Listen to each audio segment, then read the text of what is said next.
10, 9, 8, 7, 6, 5, 4, 3, 2.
Nah, ya silakan disebutkan. Halo teman-teman, hari ini saya akan mempresentasikan alat gerak kata.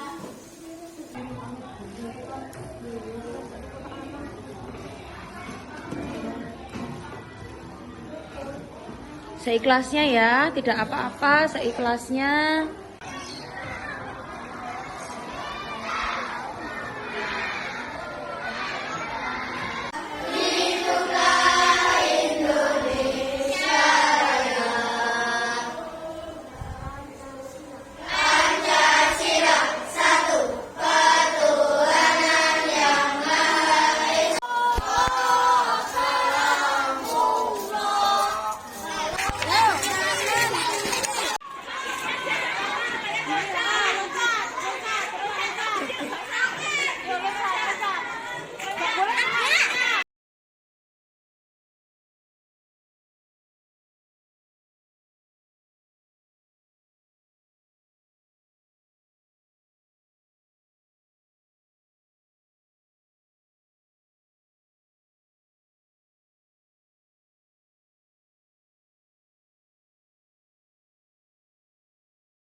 Jadi hari ini kita membuat mengenai keyakinan kelas dan kesepakatan kelas. Keyakinan kelas yaitu sesuatu yang dapat diterapkan di lingkungan kelas kita. Jadi pembuatan keyakinan kelas ini melibatkan semua anak kelas 5. Apa saja sih keyakinan kelas yang sudah kita buat? Nah, seperti ini. Kita sudah buatnya ya, mulai dari bertanggung jawab, kebersihan, sampai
aja yang buat. Tapi sekalian semua. Paham ya? Mungkin ini saja dari Bu Ani. Kurang lebihnya Bu Ani mohon maaf. Bu Ani akhiri, wassalamualaikum warahmatullahi wabarakatuh.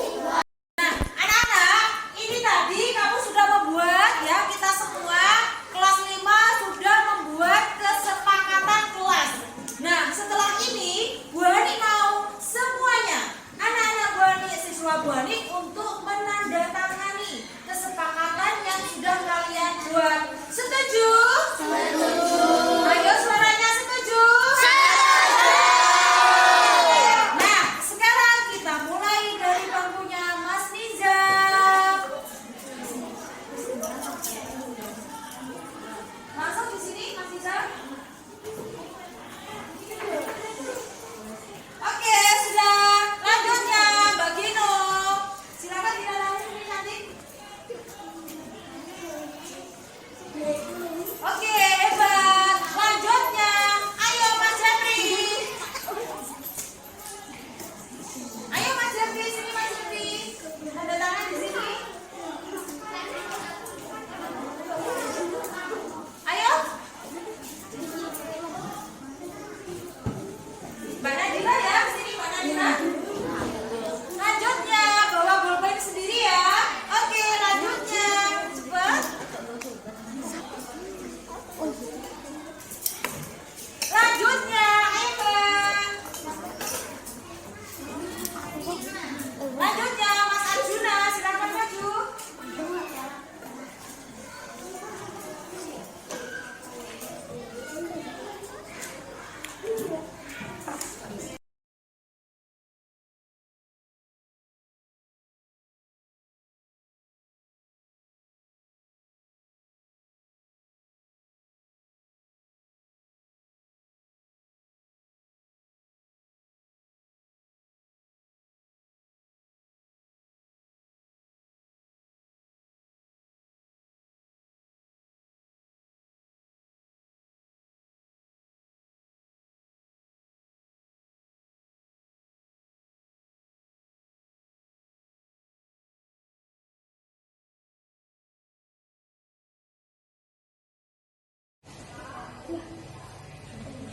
Zila, kenapa kamu baru datang? Kamu kan tahu hari ini jadwal belajar. Iya, aku tahu.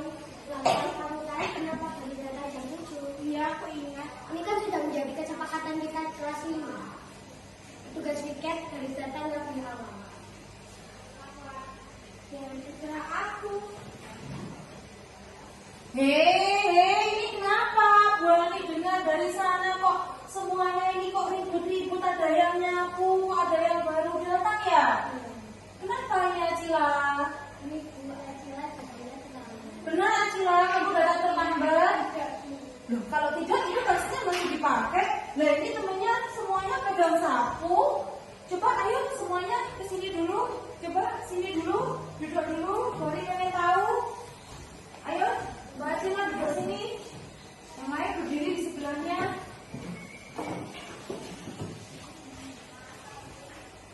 Nah, sebentar ini. Ayo Mbak sini duduk sini satunya, sama duduk sini. Nah ini tadi, hari ini tadi Bu Ani terdengar dari sana suaranya kok keras, ada anak yang berantem ya, benar? Iya. Terus ini kenapa? Mbak Acila kenapa? Kok tiba-tiba ini datang terlambat? Enggak, Bu. Enggak. Serius tidak? Iya kan? Nah, Bu Ani tapi di sini Bu Ani tahu Mbak Acila datang terlambat pasti punya alasan. Kalau melakukan hal tadi, kalau boleh tahu kenapa penyebabnya kok bisa terlambat? Karena tadi malam saya melihat TV sampai larut malam, Bu. Melihat ini sampai larut malam, jadi kesiangan. Iya, tidak pikir. Mbak Cila tahu sekarang jam berapa? Jam 7. Jam 7. Kalau sudah tahu jam 7 berarti artinya sebentar lagi pelajaran dimulai, benar seperti itu ya anak-anak ya? Benar? Ya, seperti itu. Terus kalau menurut Mbak Cila, perbuatan yang sudah dilakukan Mbak Cila tadi benar atau salah? Salah. Terus kalau seperti itu, apa Mbak Cila menyesal tidak? Iya, Menyesal. Nah, di sini Mbak Cila nggak apa-apa ya, terlambat tidak apa-apa. Semua manusia itu pasti pernah salah. Tidak ada manusia yang sempurna. Jadi dulu Bu Ani juga pernah seperti itu. Teman-teman Mbak Cila ini kemarin-kemarin juga ada yang terlambat, datang terlambat, terus tidak piket seperti itu. Nah di sini sekarang Bu Ani tanya lagi. Sekarang apa Mbak Cila sedang mau menjadi teman baik bagi Mbak Cila sendiri? Jadi maksudnya tidak mau berteman dengan yang lain. Tidak kan?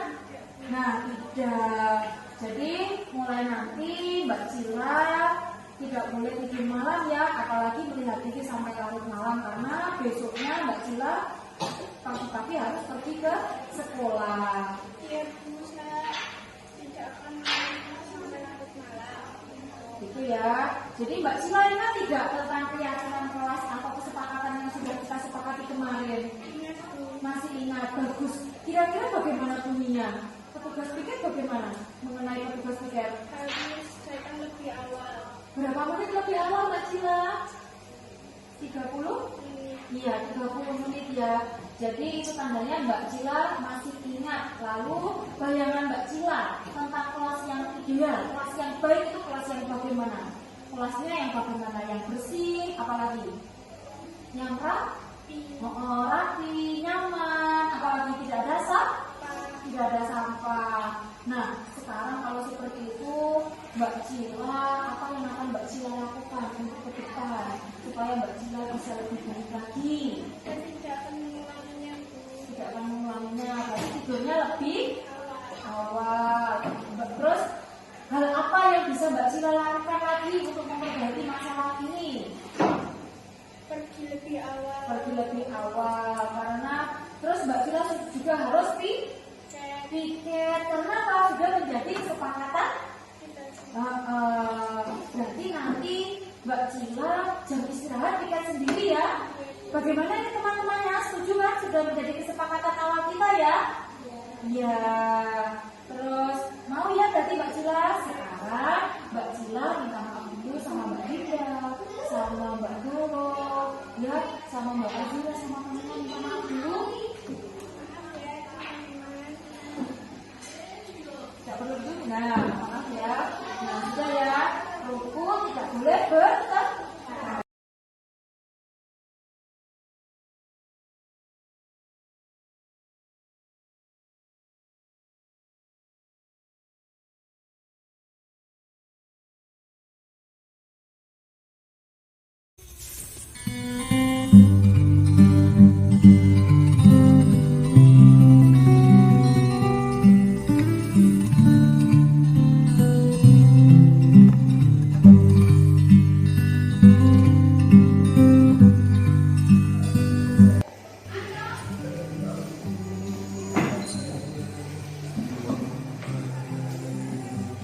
Baiklah anak-anak, hari ini jangan lupa ya PR-nya sudah dikerjakan? Sudah. Oke, sekarang coba keluarkan buku matematikanya. PR-nya ya, coba dikeluarkan dulu.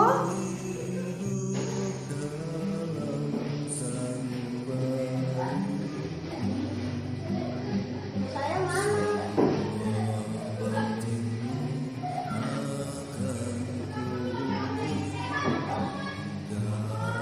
Kamu kenapa kok bingung? Rumah saya ketinggalan di rumah. Kamu sudah kerjakan PR-nya kan? Sudah. Aku pikir ya, nggak mau nanti ketahuan lagi. Nggak apa-apa, nggak akan ketahuan. Nggak mau. Ya. Kenapa ini kok ribut-ribut? Kenapa? Ini Bu, Devi mau pinjam buku matematika saya. Terus buku saya sobek. Nah, Mas Jeffrey, apa benar yang dikatakan Mbak Nabila tadi? Berarti Mas Jeffrey pinjam bukunya Mbak Nabila sampai bukunya Mbak Nabila sobek seperti itu. Nah, di sini Mas Jeffrey sudah melakukan kesalahan ya, tapi Bu Ani yakin Mas Jeffrey melakukan ini pasti ada alasannya. Kenapa Mas Jeffrey? Karena buku saya ketinggalan di rumah. Ya, terus? Saya belum ngecek tas saya. Oh, belum mengecek tasnya. Nah, di sini berarti Mas Jeffrey tidak membawa buku ya, dan tidak mengerjakan PR tidak apa-apa karena setiap manusia itu pasti punya salah dan Mas Jeffrey tidak sendirian. teman-temannya juga pernah seperti itu. Yang kemarin-kemarin tidak membawa buku, tidak mengerjakan PR, seperti itu. Nah, tapi di sini dulu Bu Ani juga pernah seperti Mas Jeffrey seperti itu. Tapi tadi Mas Jeffrey berangkatnya tidak terlambat kan? Ya, tidak terlambat, bagus. Jadi hari ini Mas Jeffrey tidak membawa buku, tapi bangunnya tidak terlambat.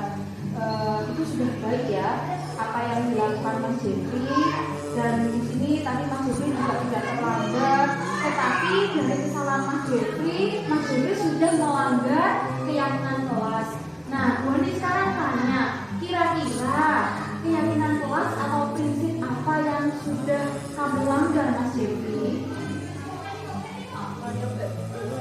Nyepek buku temennya, tidak mengerjakan, ketinggalan, terus bukunya tidak dicek dulu, gitu ya, begitu ya. Terus kurang apa? Tanggung? Iya, kurang tanggung jawab. Kalau Mas Jeffrey seperti itu, kira-kira berarti tanggung jawab itu penting tidak, Mas Jeffrey? Penting, hebat. Kalau seperti itu, Mas Jeffrey sudah tahu tanggung jawab itu penting. Kira-kira untuk ke depan Mas Jeffrey melakukan apa? Mengerjakan PR, sebelum berangkat sekolah gimana? Mengecek tas dulu, seperti itu ya. Terus sekarang terkait bukunya Mbak Nabila yang sobek, tanggung jawab Mas Jeffrey seperti apa? Terus mengganti atau memperbaiki? Ya, berarti Mas Jeffrey janji ya sama Suami, sama Mas Jeffrey sendiri, sama Mbak Nabila untuk tidak mengulanginya lagi. Nah, sekarang coba minta maaf sekarang sama Mbak Nabila kalau sudah melakukan kesalahan. Ya, jadi tidak boleh bertengkar ya. Assalamualaikum warahmatullahi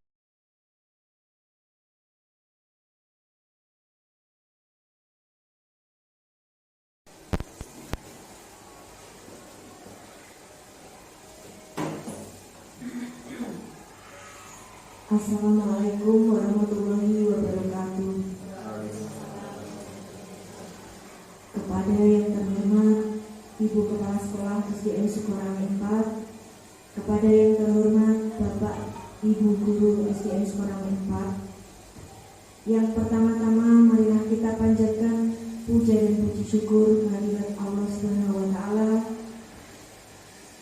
Salawat serta salam kita curahkan kepada Nabi besar Muhammad sallallahu alaihi.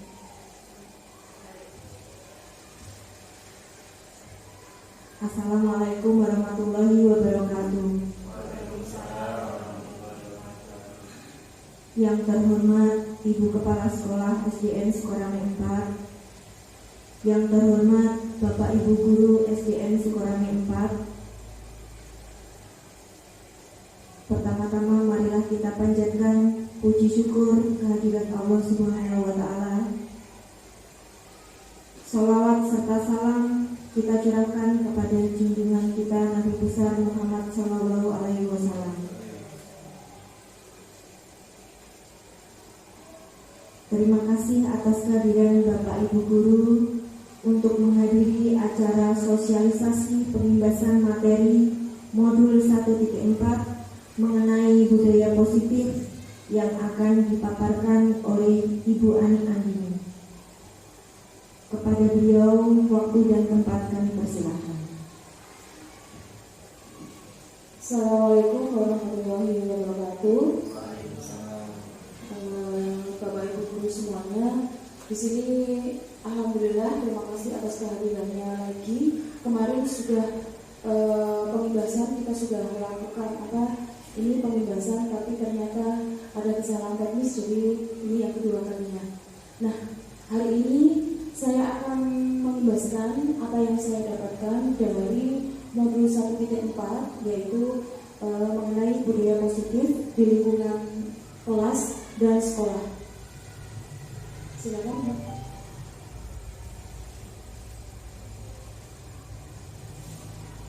Lanjut lagi.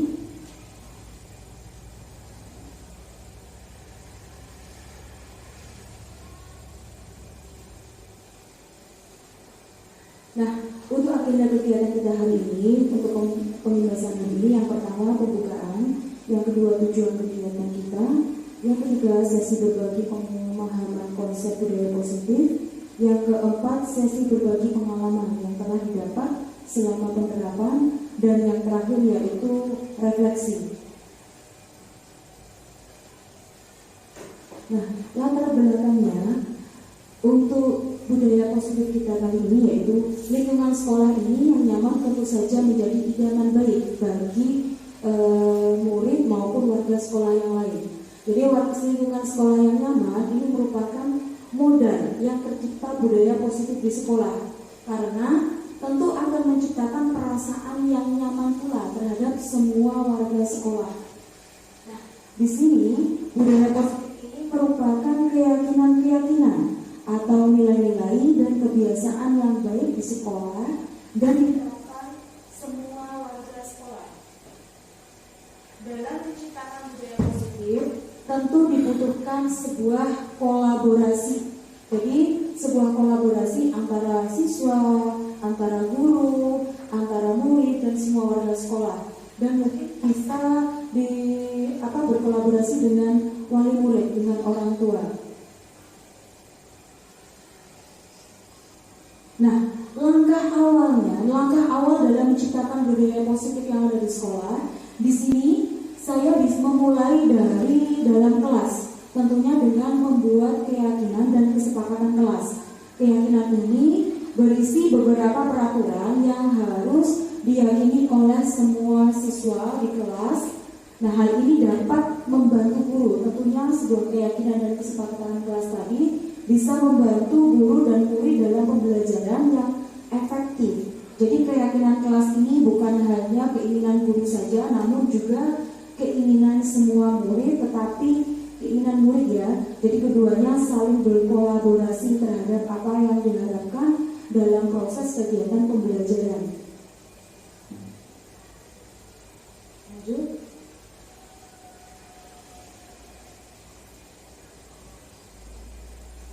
Lanjut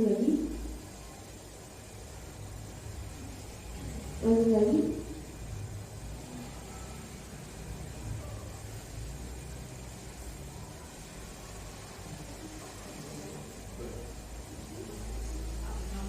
Nah, di sini ada pertanyaan pemantik. Yang pertama, mungkin dari sini ada Bapak Ibu yang mau untuk mengeluarkan pendapatnya atau unek-uneknya mengenai pertanyaan pemantik ini. Yang pertama, apakah hukuman dapat membuat seseorang menjadi disiplin? Mungkin Bu Rizky atau Bu Lia atau Pak Yoso bisa ngomong. Silakan mau memberikan pendapat. Ya, silakan Bu Rizky. Untuk pertanyaan pertama, apakah hukuman dapat membuat seseorang menjadi disiplin? Saya pikir ya, jawaban saya ya. Karena apa? Karena hukuman itu sendiri akan membuat anak jerah sehingga mereka akan disiplin entah dalam suatu hal apapun. Menurut saya seperti itu, Bu Ani. Oke, baik, sangat luar biasa sekali ya jawaban dari Bu Rizky. Mungkin untuk yang kedua, pertanyaan pemantiknya yaitu apakah tindakan melanggar norma atau tata tertib ini dilakukan secara sadar? Apakah dilakukan secara sadar? Monggo, mungkin Bu Titik, silakan yang mau memberikan tanggapan.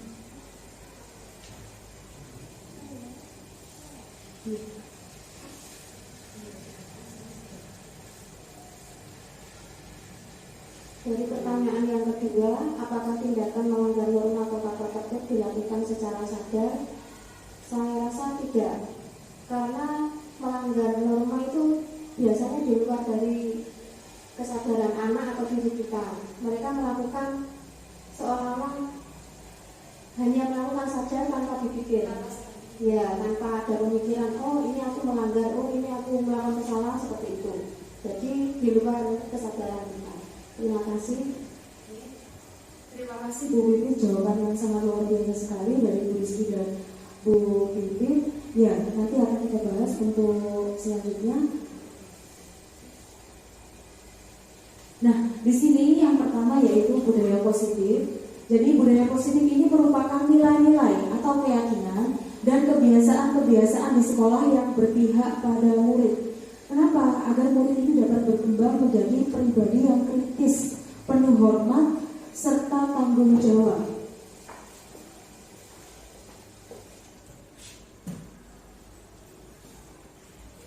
Selanjutnya ini perubahan mengenai paradigma belajar. Jadi ini mengenai perubahan paradigma teori kontrol atau ilusi kontrol. Yang pertama ini kita itu berpikir, jadi guru itu berpikir bahwa ilusi guru mengontrol murid karena memang kita ditugaskan sebagai pendidik. Yang kedua, ilusi bahwa kritik ini dapat membuat orang merasa bersalah, dapat menguatkan karakter seseorang. Yang ketiga, ilusi bahwa semua penguatan positif efektif dan bermanfaat.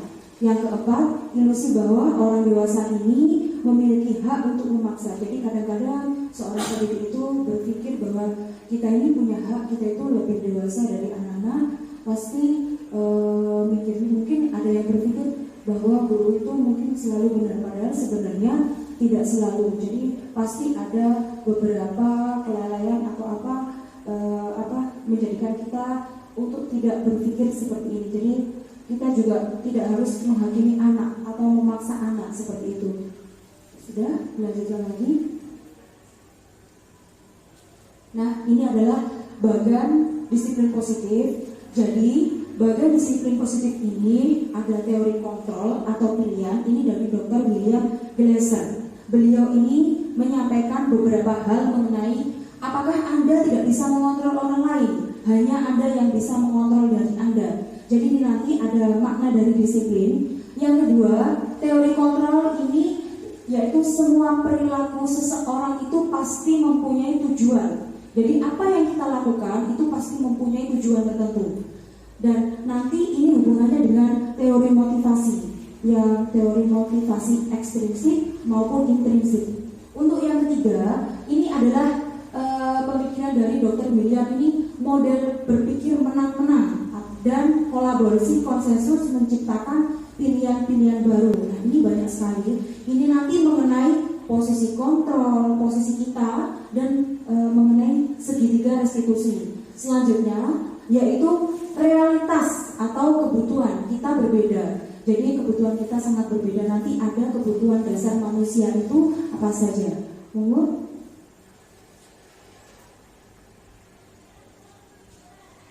Nah, yang pertama ini apa makna disiplin? Jadi, disiplin itu berasal dari bahasa Latin, disiplina, yang artinya adalah belajar.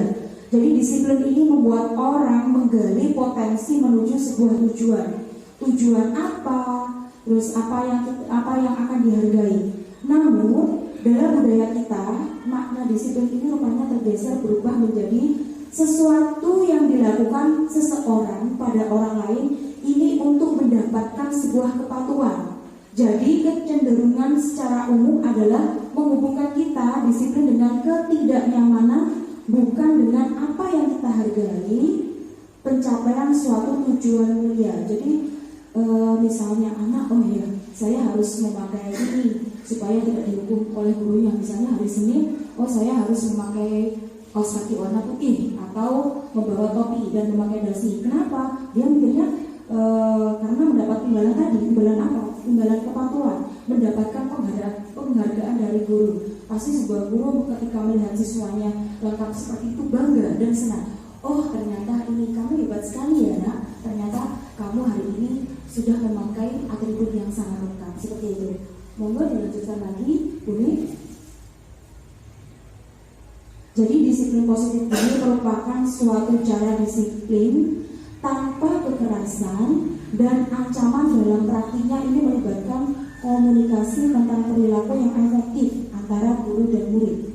Dalam penerapannya, disiplin positif ini murid kita diajari untuk memahami apa sih konsekuensinya dari perilaku yang sudah mereka lakukan. Jadi misalnya seperti yang sudah saya contohkan tadi, misalnya dia tidak memakai topi. Nah, saya pernah melihat itu mereka tidak berbaris ikut upacara di halaman seperti yang lainnya. Jadi di depan berada di depan. Berarti itu merupakan sebuah konsekuensi dari perilaku yang sudah mereka lakukan. Seperti itu. Dan selanjutnya ini yaitu disiplin positif ini tentu mengajarkan murid kita untuk bertanggung jawab. Ini sudah jelas sekali. Jadi mengajarkan siswa kita untuk rasa hormat dalam berinteraksi dengan lingkungan sekitar.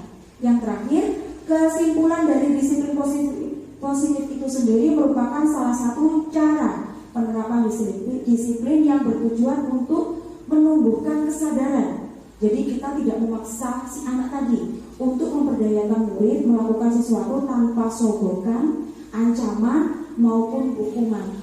Oh, kamu kalau mengerjakan PR nanti oke lah, boleh dikasih reward berupa misalnya boleh dikasih alat tulis seperti itu. Jadi tidak perlu seperti itu. Mereka akan biar tumbuh dengan sendirinya, tidak perlu tanpa sogokan atau ancaman. Kalau kamu tidak mengerjakan PR, nanti nilai kamu semua akan dikasih 0 semua, atau misalnya kamu tidak naik kelas gitu. Itu kan merupakan salah satu ancaman. Jadi tidak ya, kalau disiplin positif itu tidak akan tidak berupa dengan sogokan, ancaman maupun hukuman. Itu lanjut. Nah, ini merupakan implementasi budaya positif yang ada di SDN Sukorame 4. Jadi beberapa kegiatan yang saya selipkan di sini, tidak semua deh. Jadi beberapa saja. Ini kegiatan keagamaan. Nah, terus ini keagamaan semua. Silakan dulu.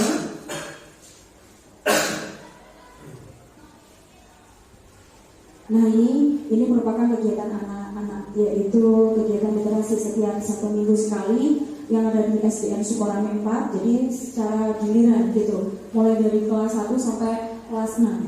Nah, ini merupakan budaya positif, dia antri untuk mengambil sesuatu. Jadi antri anak-anak berbaris satu persatu gitu. Monggo lanjut lagi.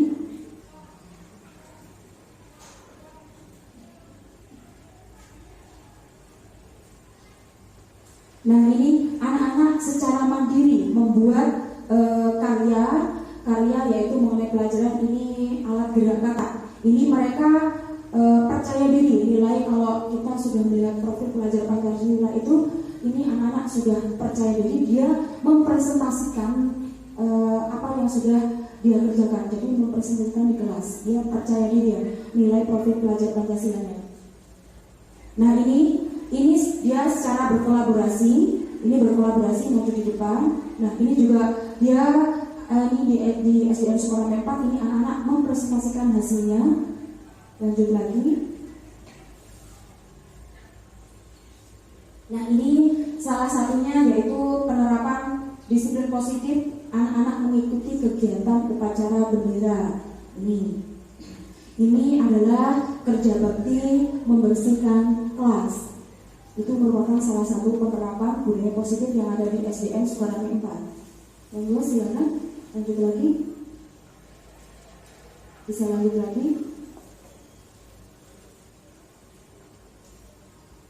Nah, ini salah satu kegiatan kita dengan Bapak Ibu Guru semua, yaitu disiplin budaya positif. Ketika pagi hari ini semua Bapak Ibu Guru dilakukan ya setiap hari untuk di depan bersalam-salaman dengan anak-anak supaya mereka pahami budaya 3S, 5S, senyum, salam, sapa seperti itu. Jadi untuk berperilaku sopan santun terhadap Bapak Ibu Guru. Nah, materi selanjutnya yaitu nilai kebajikan universal. Jadi disiplin positif itu tentu akan melahirkan nilai-nilai kebajikan. Apa sih nilai kebajikan itu? Jadi nilai kebajikan itu merupakan sifat-sifat positif manusia yang merupakan tujuan hidup mulia yang ingin dicapai setiap individu. Jadi nilai-nilainya biasanya ini yang akan dicapai semua pelajar di Indonesia. Ini adalah profil pelajar Pancasila. Ini nilainya. Ini di SDN Sukorame 4 itu setiap pagi hari. Jadi setiap pagi hari kelas 1, kelas 2, kelas 3, kelas 4 sampai kelas 6 itu setiap hari menyanyikan lagu ya profil pelajar Pancasila, karena mereka supaya tahu apa sih sebenarnya ini profil pelajar Pancasila ini. Kalau saya tidak perlu menjelaskan panjang lebar karena Bapak Ibu Guru semua yang ada di sini hebat semua, luar biasa, karena sudah pasti mengikuti semua kegiatan seminar atau mengikuti seminar-seminar mengenai ini, apalagi sekarang kurikulum merdeka, jadi pasti semuanya sudah paham mengenai ini. Nilai-nilai yang pertama tadi belum bisa ini. Nah, yang pertama tadi yaitu beriman, bertakwa kepada Tuhan Yang Maha Esa. Yang kedua ada nilai mandiri. Yang ketiga adalah bernalar kritis. Yang keempat nilainya berkebinekaan global. Yang kelima gotong royong. Dan yang terakhir itu adalah nilai kreatif. Lanjut. Sekarang langkah apa sih untuk mewujudkan disiplin positif? Jadi yang saya lakukan, langkah yang saya ambil salah satunya yaitu membuat keyakinan kelas dan kesepakatan kelas. Pada pembelajaran awal ini pendidik kita bisa membuat yang namanya kontrak belajar Bapak Ibu. Jadi yang pertama saya lakukan dulu adalah membuat kontrak belajar dengan siswa. Siswa ini saya suruh nulis dalam sticky note apa saja sih keinginan mereka. Jadi anak-anak saya tanya anak-anak kalian itu pengennya itu kelas yang seperti apa yang kalian inginkan. Saya kasih pemantik gitu supaya mereka juga langsung mengeluarkan apa pendapatnya, misalnya apakah kelas yang nyaman atau aman, nyaman, yang tenang. Jadi yang bertanggung jawab seperti itu. Jadi mereka langsung menyebutkan satu persatu. Mereka tuliskan, setelah itu mereka maju di sini. Sebanyak siswa saya kebetulan sebanyak 28 anak, jadi sticky note sebanyak 28 anak. Di sini ada hasilnya dari kesepakatan kelas 5 dan yang sebelah ini keyakinannya. Jadi sudah saya wujudkan dari satu menjadi sebuah keyakinan kelas. Nah, jadi kontrak belajar ini sudah disepakati antara siswa dan guru. Secara otomatis tidak hanya siswanya saja yang harus menaati kontrak belajar ini. Jadi seorang guru juga, contoh kecilnya terlambat. Jadi kadang-kadang siswa ada yang 1 kali, 2 kali, 3 kali, oke, mereka datang terlambat ya. Jadi saya juga kita sebagai pendidik juga harus berusaha untuk sudah ada kesepakatan kelas bersama anak-anak, secara otomatis tidak untuk datang terlambat seperti itu. Monggo lanjut lagi. Nah, kenapa kok tidak peraturan kelas saja? Mengapa harus keyakinan? Karena ini salah satu perumpamaannya. Kita memiliki peraturan, kita juga harus menggunakan helm bila mengendarai kendaraan beroda 2. Kenapa? Otomatis harus aman seperti itu ya Bapak Ibu. Yang kedua ini, mengapa kita memiliki peraturan 3M, yaitu menggunakan masker, mencuci tangan, dan menjaga jarak 1,5 meter. Kenapa? Tentu walaupun sudah ada peraturannya, kita juga tentu harus mematuhi karena terhindar dari virus.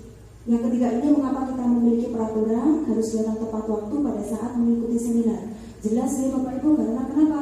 Kalau kita ketinggalan, secara otomatis kita tidak mengetahui apa sih materi yang ada di depan gitu. Jadi kalau kita tidak mengikuti dari kegiatan itu dari awal, kita separuh-separuh, tentu hasilnya juga akan kurang maksimal. Begitu juga dengan peraturan dan keyakinan kelas. Makanya dibuat sebuah keyakinan kelas. Jadi untuk mendukung motivasi intrinsik, kita kembali lagi ke nilai-nilai atau keyakinan yang lebih menggerakkan seseorang dibandingkan mengikuti serangkaian peraturan-peraturan, supaya mereka itu dari dirinya sendiri, tidak harus dipaksa oleh gurunya. Lanjut lagi. Nah, ini perbedaan peraturan dan hukuman. Jadi kalau peraturan itu merupakan perintah atau larangan untuk melakukan sesuatu atau tidak melakukan sesuatu. Jadi harus wajib sifatnya, biasanya seperti peraturan harus kamu laksanakan. Kalau hukuman ini merupakan suatu bentuk prosedur atau tindakan yang diberikan individu atau kelompok atas kesalahan atau kejahatan terhadap orang lain.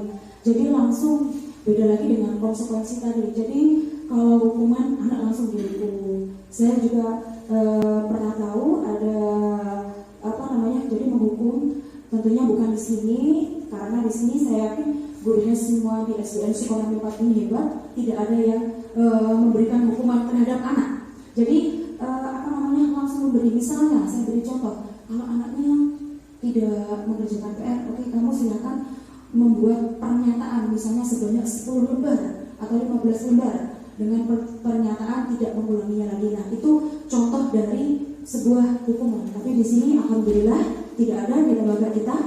Lanjut lagi.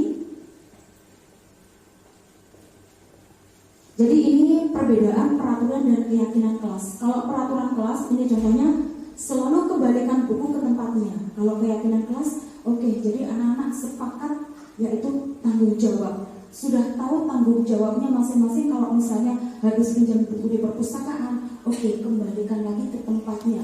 Habis pinjam sapu misalnya di kelas lain atau mengambil sapu di belakang, oke, mereka sudah tanggung jawab, kembalikan ke tempatnya tanpa harus gurunya untuk menyuruh. Jadi itu keyakinan kelas. Mereka terbentuk dari dalam dirinya sendiri.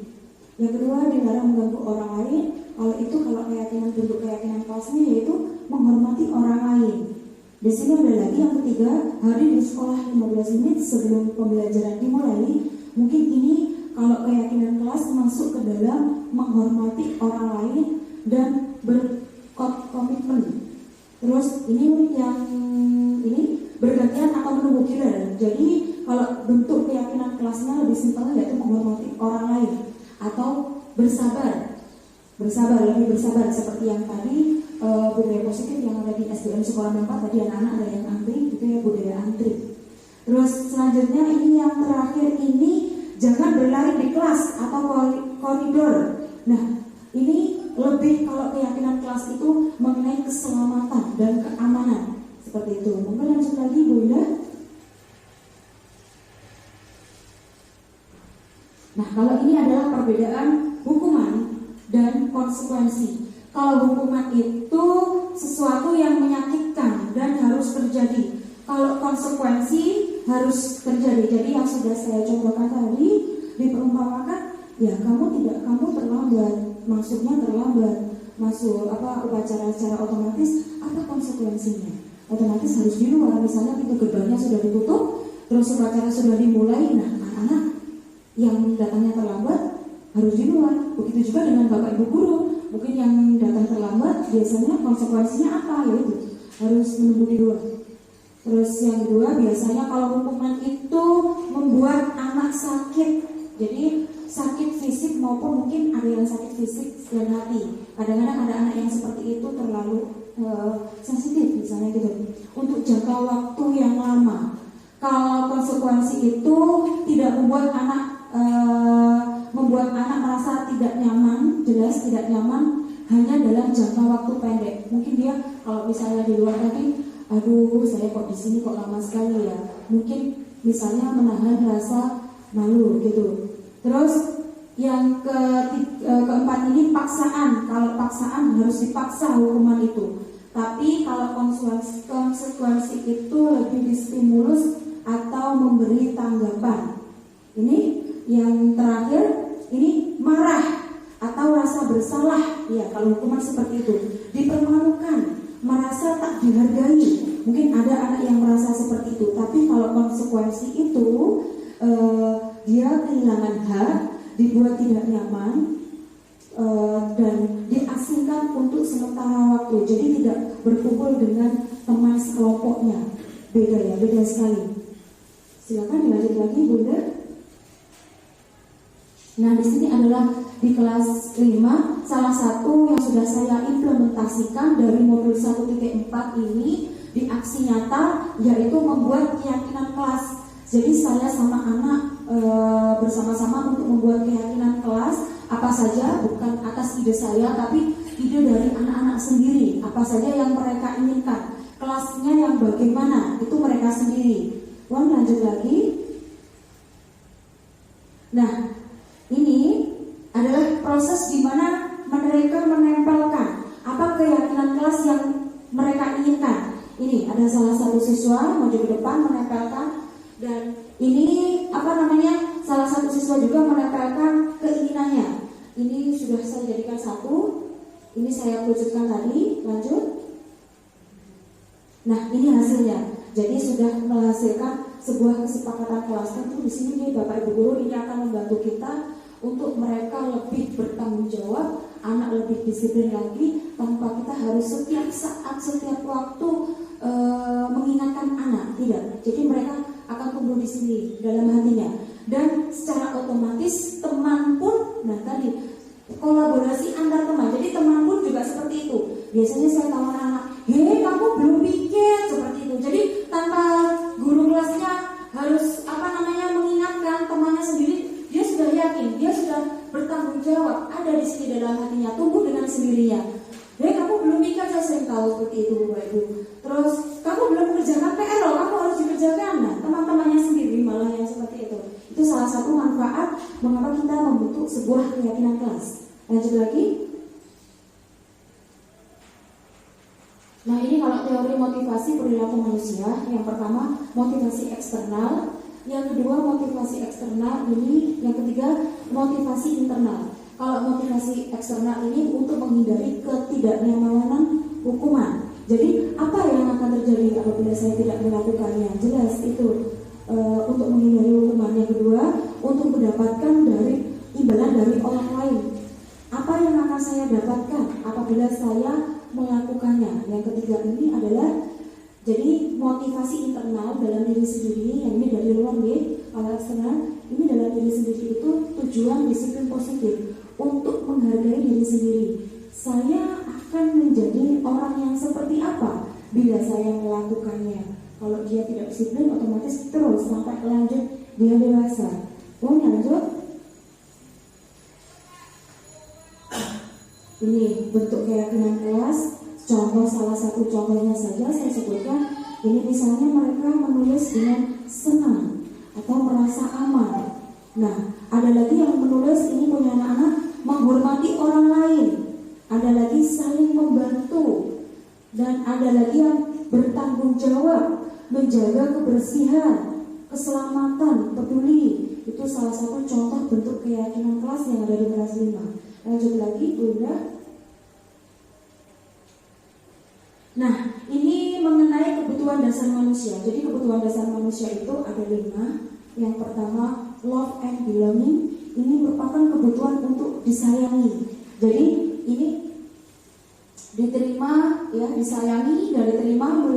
Ini meliputi kebutuhan yang akan hubungan dan koneksi sosial, hubungan dengan temannya.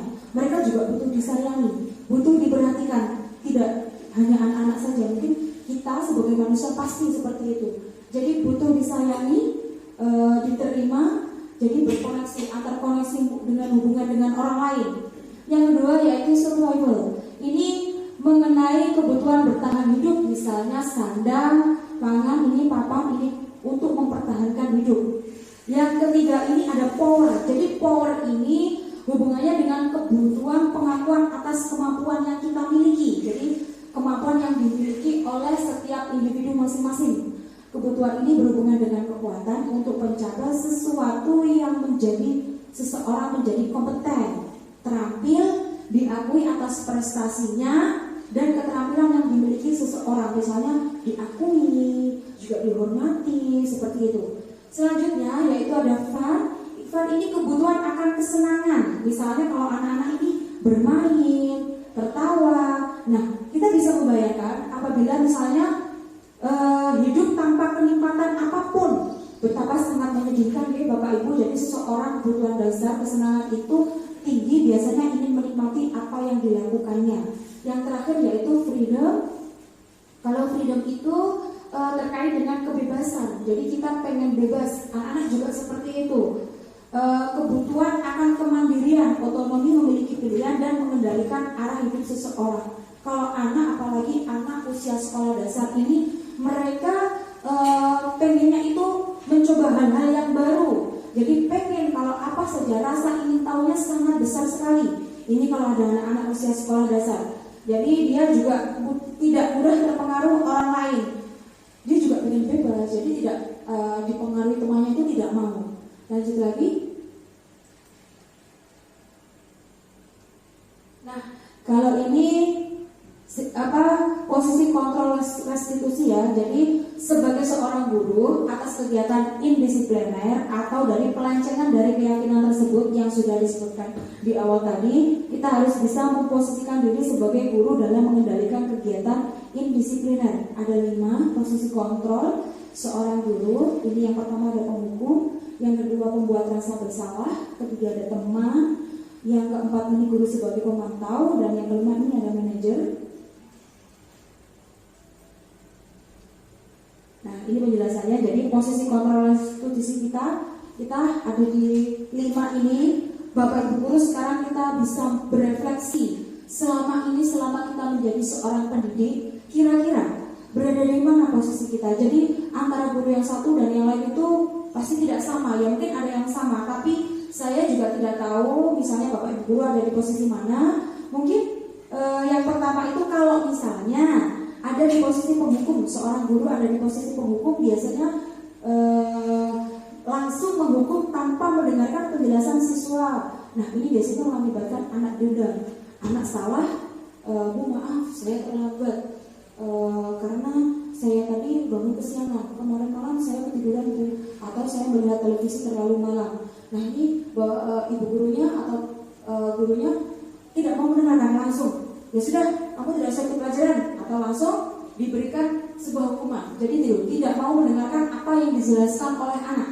Kalau ini sebagai posisi penghukum. Jadi ini tentu mengakibatkan kadang-kadang anak merasa dendam. Aduh, aku pernah dihukum oleh bu guru A, bu guru B, bu guru C, seperti itu. Jadi dia mungkin akan ingat terus. Apalagi kalau misalnya hukumannya itu terlalu berat, memberatkan anak. Dan yang kedua, ini adalah pembuat rasa bersalah. Nah, ini misalnya kamu tidak kasihan terhadap orang tuamu yang sudah bekerja, mencari uang buat kamu, misalnya gitu. Ini merupakan pembuat rasa bersalah. Tentu hal ini berdampak terhadap penyesalan yang terdalam. Dia sedih, mungkin dia akan sedih. Oh iya, benar orang tuaku bekerja. Atau lagi, Bapak Ibu guru sudah sudah capek-capek menjelaskan, kamu tidak mendengarkan, ternyata kamu tidak bisa. Nah, bukan seperti itu. Kalau seperti itu, contoh-contoh yang sudah saya paparkan tadi, itu merupakan posisi guru sebagai pembuat rasa bersalah. Yang ketiga yaitu posisi guru sebagai teman. Misalnya, terlalu akrab dengan anak, jadi tidak ada batasan-batasan tertentu. Ya udah, seperti teman aja, mengalir begitu saja. Jadi misalnya, ayolah wes, jangan diulangi lagi ya. Udah, nggak apa-apa, udah tenang aja. Jadi lebih ke teman, nggak ada jarak, benar-benar sangat dekat sekali. Tentu di sini si siswa ini tadi juga akan lebih santai dengan kita. Wes gak popo, wes santai. Gue sama sekali tidak pernah kayak konconya dewe ya, mungkin seperti itu. Jadi kayak teman sendiri. Mereka benar-benar menganggap kita sebagai teman. Kalau misalnya ini pada nomor 3, posisi guru sebagai teman. Nah, itu efeknya mereka lebih santai. Bahkan mungkin akan kurang kadang-kadang kurang segan dengan kita gitu. Terus yang keempat ini adalah guru sebagai pemantau. Jadi mereka hanya melihat. Jadi seorang guru di sini sebagai pemantau hanya melihat dan mengamati apa yang dilakukan siswa. Misalnya kita punya peraturan di sekolah, pasti punya aturan yang lain dari sekolah. Misalnya setiap aturan itu ada poinnya, per poin. Oh, mengamati, udah tenang aja. Misalnya sebagai guru, misalnya saya sendiri, nggak apa-apa, ini nggak bawa topi. Oh, nggak apa-apa, nggak membawa pensil. Oh, nggak apa-apa, nggak membawa buku. Udah, poin kamu dikurangi 5, poin kamu dikurangi 5 lagi, dikurangi 5 lagi, besok habis. Jadi udah seperti itu, tidak ada tindakan yang lain. Jadi hanya dilihat saja. Oh gitu, ya baiklah, nggak apa-apa. Udah dibiarkan aja, mengalir aja gitu. Terus yang terakhir ini adalah manajer. Kalau manajer ini, posisi guru sebagai manajer ini mengelola sebuah kesalahan siswa. Ini menjadi penguatan karakter. Misalnya menggunakan segitiga restitusi. Lanjut lagi Bu Indah. Nah, ini merupakan contoh segitiga restitusi. Jadi tahapnya ada 3. Yang pertama ini adalah validasi kebutuhan. Yang kedua ini menstabilkan identitas. Yang ketiga ini nilai apa yang telah kita sepakati tadi. Nah, di sini misalnya seorang siswa sedang melakukan kesalahan, kita tidak langsung menghukum ya Bapak Ibu. Jadi bisa digunakan kalau yang saya dapatkan dari modul 1.4 ini, yaitu kita bisa menggunakan segitiga restitusi. Mungkin pertama di kelas saya mungkin si A pernah kasus, jadi dia meminjam buku temannya kepada si B karena si A ini tadi tidak membawa buku. Nah, langsung dipinjam sampai bukunya itu sobek, benar-benar tugasnya itu sobek jadi 2. Nah, di sini perannya, jadi kita bisa menggunakan segitiga restitusi. Terus kita tidak langsung menanya pada anak, menghukum pada anak, tidak ya Bapak Ibu. Mungkin di sini kalau kita menggunakan segitiga restitusi, yaitu seorang guru saya bertanya kepada siswa saya tadi, loh kamu kenapa nak kok melakukan hal seperti itu? Bu Ani yakin kamu pasti punya alasannya. Terus saya tanya seperti itu si anak tadi, dan adakah cara yang lebih efektif untuk mendapatkan yang kamu butuhkan? Misalnya tidak harus dengan mengambil secara paksa, tapi dengan bilang secara baik-baik. Jadi gitu. Itu merupakan validasi dari kebutuhan. Dan kalau menstabilkan identitas, kalau sudah langkah yang pertama yaitu sudah tidak apa-apa, setiap orang ini pasti pernah melakukan kesalahan. Jadi saya menyebutkan kepada kasus tadi udah tidak apa-apa ya. Jadi tidak kamu saja. Jadi Bu Ani pun pernah punya salah yang seperti ini. Mungkin teman-temanmu kemarin juga ada yang tidak membawa buku, ada yang tidak mengerjakan PR seperti itu. Kamu bukan satu-satunya orang yang pernah melakukan ini. Yang ketiga yaitu menanyakan keyakinan. Kalau sudah langkah 1 dan 2 diterapkan, bisa menginjak langkah yang ketiga yaitu menanyakan keyakinan. Kamu masih ingat nak, kemarin kita di awal masuk sudah membuat kesepakatan bersama antara semua siswa dan guru. Apa saja? Kamu masih ingat nak? Mungkin seperti itu. Jadi saya tanya seperti itu. Oh iya Bu, harus saling menghormati Bu. Oh iya, berarti kamu masih ingat. Menghargai teman Bu, harus mandiri. Nah, dia ingat sendiri. Secara otomatis kalau sudah ingat, baru kita memberikan dia stimulus lagi. Yang terakhir yaitu kamu ingin menjadi orang yang seperti apa kalau kamu melakukan itu secara terus-menerus gitu. Ya, lanjut lagi.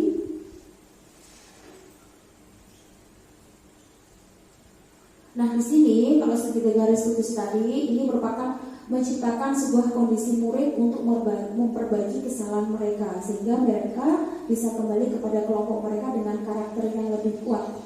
Ini merupakan konsep kolaboratif. Jadi segitiga restitusi ini mengajarkan murid untuk mencari solusi atas masalah yang dibuatnya. Jadi guru hanya menuntun karena sesuai dengan filosofis Ki Hajar Dewantara, seorang pendidik itu tidak boleh menuntut, tapi kita menuntun anak sesuai dengan perkembangannya, sesuai dengan apa yang mereka inginkan. Jadi kita mengarahkan anak mau dibawa kemana si anak tadi.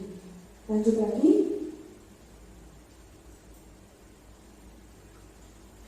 Nah, ini tadi sudah saya paparkan di depan. Jadi ini salah satu contohnya saja yang saya sebutkan. Berbuat salah tidak apa-apa. Ada lagi, kamu berhak merasa begitu. Apakah kamu sedang menjadi teman yang baik buat dirimu sendiri? Jadi egois itu bisa disebut seperti itu. Tidak untuk orang lain. Wes, kalau bahasa Jawanya wes sak karepe dhewe, sak pengennya sendiri hatinya. Tidak memikirkan orang lain. Lanjut lagi. Yang kedua ini yaitu tadi tahap validasi tindakan ya. Ini ditanya kalau saya menyebutkan tadi, kamu pasti punya alasan mengapa melakukan hal ini. Atau yang terakhir, kamu boleh mempertahankan sikap itu, namun kamu juga harus menambahkan sikap yang baru tadi. Contohnya yaitu lebih menghargai orang. Jadi bahasa Jawanya tidak sakar dewe gitu nggih. Terus lanjut yang terakhir yaitu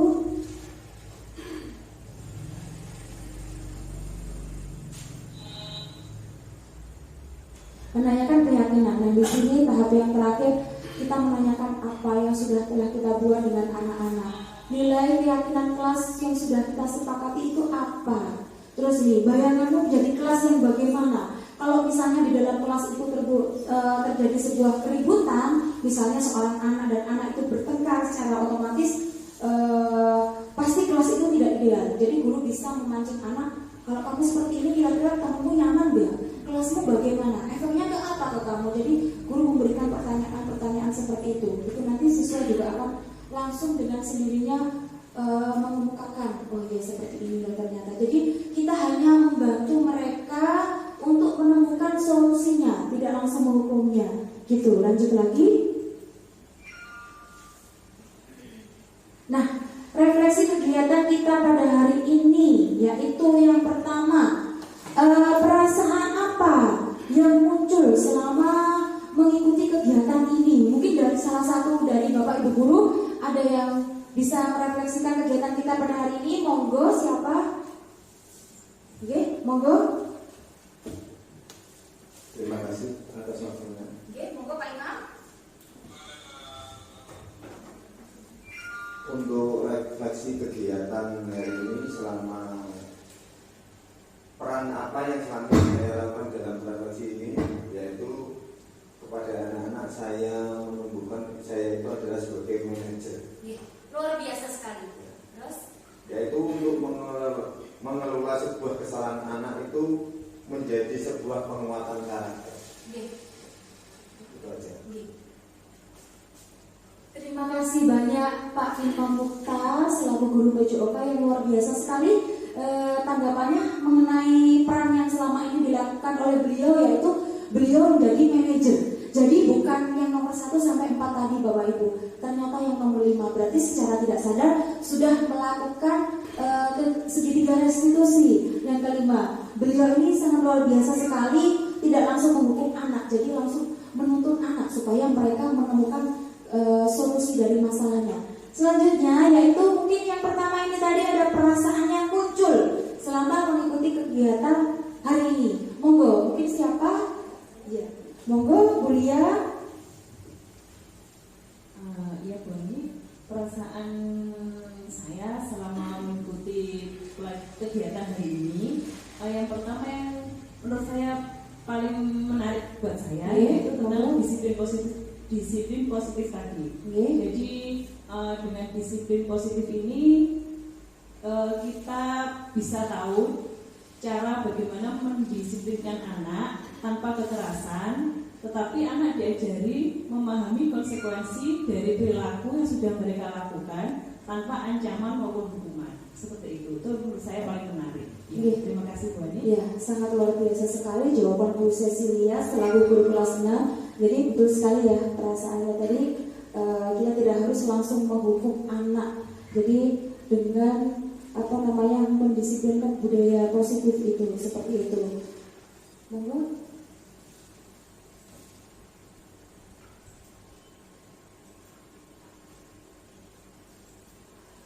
Mungkin selanjutnya yaitu ini saja yang bisa saya sampaikan. Mungkin ada pertanyaan bisa disampaikan ke kami. Terima kasih atas waktu yang telah diberikan kepada saya. Saya mohon maaf karena ini saya yang kedua kalinya. Kemarin ada kesalahan teknis. Bapak Ibu guru di SDN Sukorame 4 ini penuh dengan sabar untuk 2 kali mendengarkan saya mensosialisasikan budaya positif ini. Sangat luar biasa sekali. Terima kasih. Monggo saya kembalikan 2 jam. Demikian tadi paparan dari Ibu Ani Anjini mengenai budaya positif di sekolah. Semoga dari apa yang disampaikan beliau bermanfaat bagi kita semua. Akhirnya,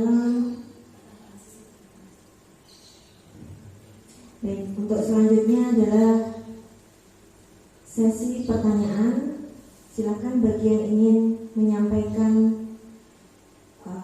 pertanyaan, kami persilakan. Silakan Bu Bibi. Ya, terima kasih. Yang saya tanyakan ini Bu Anik ya. Selama saya mengajar di kelas 4, saya pernah menemui anak, saya sebutkan saja inisialnya ya, inisial ya, si B gitu ya. Nah, si B ini termasuk anak yang mempunyai atau anak berkebutuhan khusus.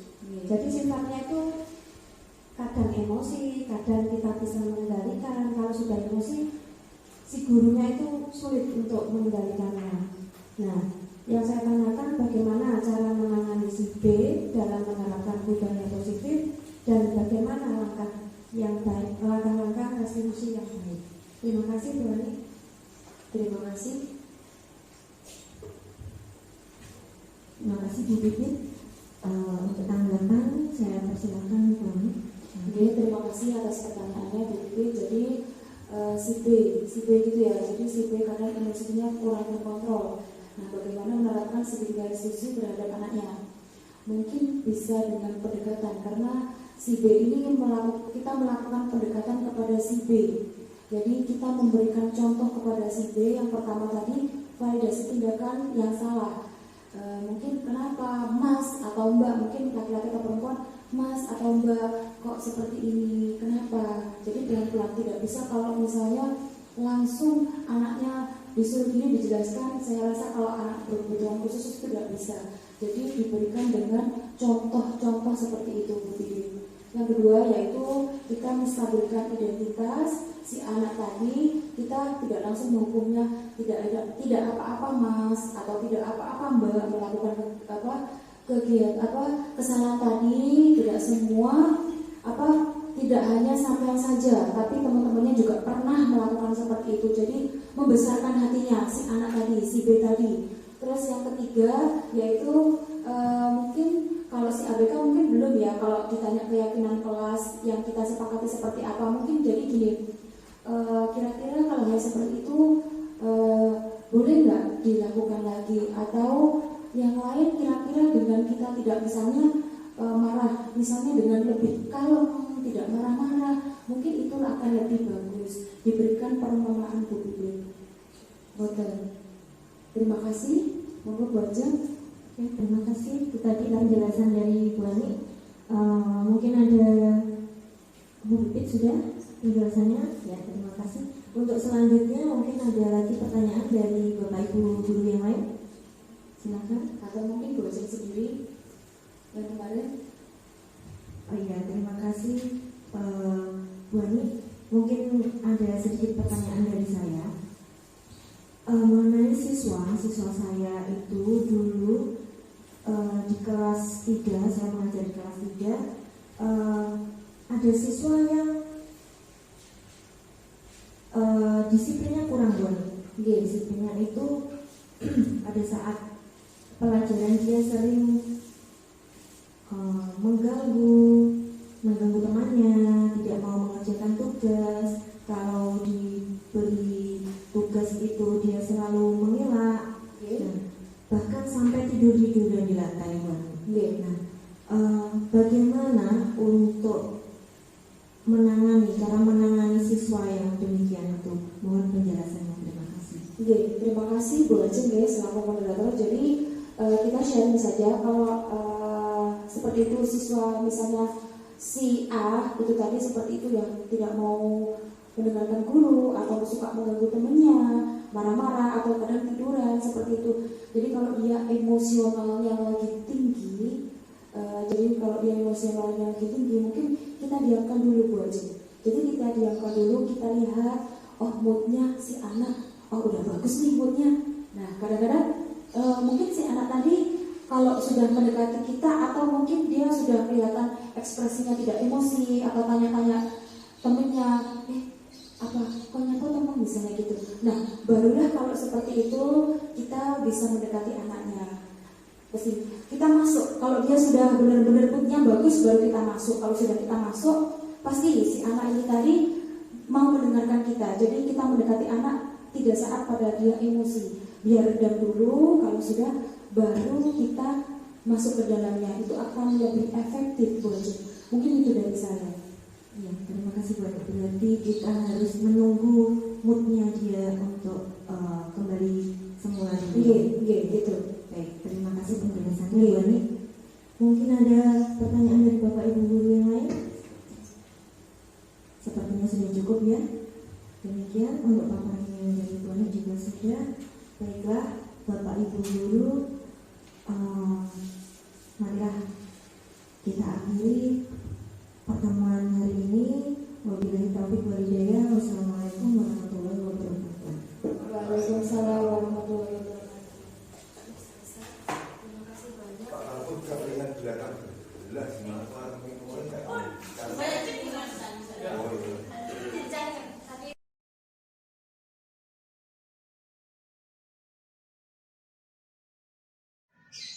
Assalamualaikum warahmatullahi wabarakatuh. Selamat sore, perkenalkan nama saya Ngajeng Syuarini, guru kelas 3, selaku rekan sejawat dari calon guru penggerak, yaitu Ibu Ani Andini. Menurut saya, kegiatan aksi nyata yang sudah dilakukan Ibu Ani sudah bagus. Bu Ani menerapkan budaya positif di kelasnya, serta membuat kesepakatan dan keyakinan kelas dengan anak didik. Tentu hal ini sangat bermanfaat sekali bagi guru maupun murid. Tentunya murid akan lebih bertanggung jawab apabila kesepakatan kelas hasil pemikiran dari masing-masing siswa. Bu Ani juga sudah mengimbaskan budaya positif di lingkungan kelas dan sekolah bersama dengan semua rekan guru di SDN Sukorame 4. Kami selaku rekan sejawat sangat antusias dengan kegiatan tersebut karena sangat bermanfaat. Untuk kedepannya kami jadi memahami apa itu budaya positif, nilai kebajikan, motivasi, hukuman, dan penghargaan, restitusi, juga bagaimana cara menangani permasalahan anak dengan segitiga restitusi, kebutuhan manusia, posisi kontrol bagi guru, dan lain sebagainya. Semoga kedepannya kami bisa mengimplementasikan apa yang sudah kami dapatkan dari pengimbasan yang telah dilakukan Ibu Ani. Sekian dari saya, kurang lebihnya saya mohon maaf. Wassalamualaikum warahmatullahi wabarakatuh. Salam guru penggerak.